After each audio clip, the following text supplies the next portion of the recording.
Coucou, la carence en potassium. Alors, le potassium, il est très important pour l'activité musculaire, y compris le muscle cardiaque, parce que le cœur, c'est aussi un muscle.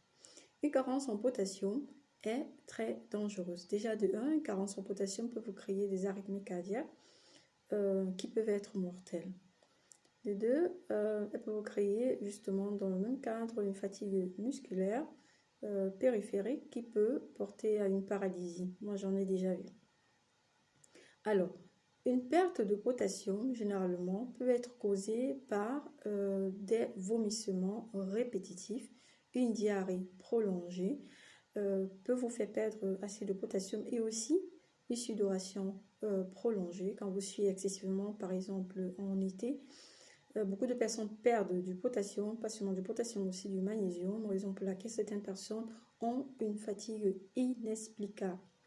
Alors, le potassium, vous pouvez le trouver dans certains aliments, par exemple la banane mûre.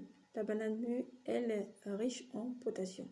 Consommer une banane journalièrement vous permet de combler votre apport en potassium journalier. N'excédez pas parce qu'une hyperpotassémie aussi peut vous créer des arythmies cardiaques. Donc, c'est très important de toujours trouver le juste équilibre. Alors, parlons de la paralysie musculaire due à une hypopotassémie, ça veut dire la carence en potassium. J'ai une anecdote à vous raconter. Ça, c'est un patient que j'ai eu cela 2 jours. C'est, appelons-le Mustapha.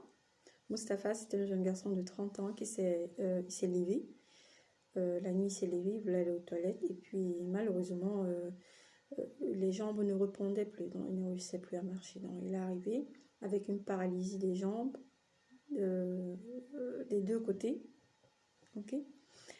Et, bon, initialement, on pensait que peut-être ça peut être un problème du rachis, un problème de la moelle épinière et tout. Tous les scanners, alors tout l'IRM de la moelle épinière ainsi qu'un IRM cérébral n'a rien révélé. Ce qui a été révélé, c'est que Mustapha avait une carence en potassium. Et Mustapha il n'a pas eu de diarrhée, il n'a pas eu de vomissement, mais Mustapha faisait du bodybuilding et il faisait une consommation excessive de substances anabolisantes. Et cette substance anabolisante-là crée une altération de la distribution du potassium, soit intra- qu'extracellulaire, et ce qui a porté